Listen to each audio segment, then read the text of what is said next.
बिस्मिल्लाहिर्रहमानिर्रहीम। अस्सलाम वालेकुम व्यूवर्स। आज मैं आपके लिए गर्मियों की बहुत ही स्पेशल रेसिपी लेकर आई हूँ जो कि तकरीबन सभी को बहुत पसंद होती है। हर कोई इसको लाजमी बनाता है और आपको पता है कि कैरियों का सीज़न है तो ये हर जगह आसानी से आपको मिल जाएंगी।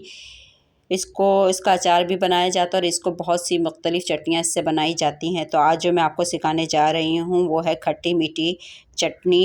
ये इतनी मज़ेदार बनती है कि इसे हर कोई खाना पसंद करता है। इसे एक बार बनाकर आप कई दिनों तक खा सकते हैं। तो चलिए हम इसकी रेसिपी देख लेते हैं।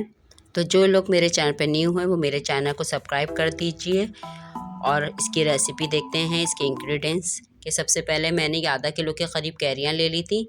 इनको अच्छे से वॉश करके और इनके छिलके को उतार लिया था, छील लिया और अब इसको बारीक बारीक काट लिया है पीसीस स्लाइस की शक्ल में।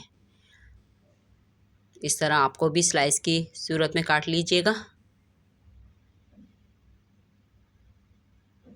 और इसके साथ मैंने कुटी मिर्चें ले लिए हैं, हाफ़ टी स्पून कलौंजी है, 1/4 टीस्पून, एक चुटकी के बराबर मैंने काला नमक ले लिया है और 2 कप के बराबर मैंने चीनी ले ली है। 2 गिलास के करीब मैंने पानी लूँगी। और पहले सबसे पहले एक पैन में मैंने ये चीनी ऐड कर दी और पानी उस वक्त तक मिक्स करें जब तक चीनी इसमें हल नहीं हो जाएगी। जैसे चीनी इसमें हल हो जाएगी फिर हम इसमें तमाम स्पाइसेस ऐड करेंगे। ये देखें चीनी इसमें मिक्स हो गई है अच्छे से। अब हम इसमें स्पाइसेस ऐड करेंगे और इसको भी अच्छे से मिक्स करेंगे। इसको अभी मीडियम टू लो फ्लेम पे ही पकाना है हमें।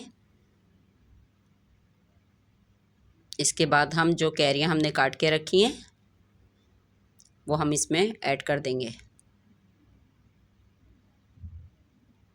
आपको जितनी बनानी है आप उसी के हिसाब से शुगर ऐड कीजिएगा।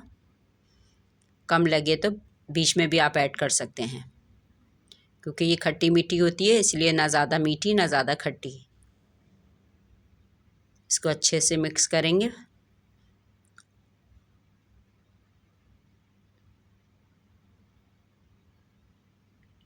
ये देखें ये अच्छे से पकना शुरू हो गई हैं। अब हम इसको कवर करके रख देंगे जब तक ये गाढ़ी ना हो जाए, गल ना जाए हमारी कैरियाँ। ये देखें 5 मिनट के बाद मैंने देखा है तो ये देखें इतनी हो चुकी है हमारी।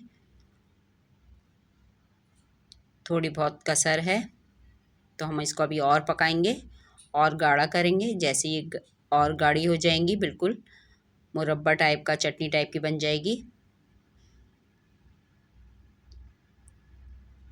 उस वक्त तक हम पकाते रहेंगे। अब मीडियम फ्लेम कर देंगे, मीडियम फ्लेम पे पकाएंगे